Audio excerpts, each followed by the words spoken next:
क्या आप अपने एक्स का नाम भेड़ियों को खिलाना पसंद करेंगे? या एक्स का नाम किसी कॉकरोच को देने के बारे में क्या ख्याल है?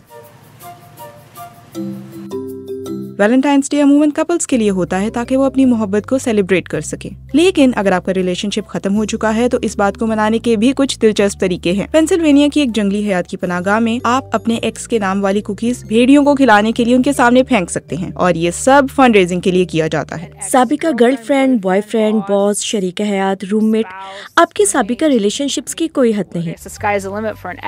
तो हम $5 के एवज आपका दिया नाम इन पर लिखकर इन्हें वैलेंटाइन डे पर भेड़ियों के सामने डालेंगे। टेक्सास का ये चिड़ियाघर भी इसी तरह की फंड रेजिंग का मौका फराहम करता है।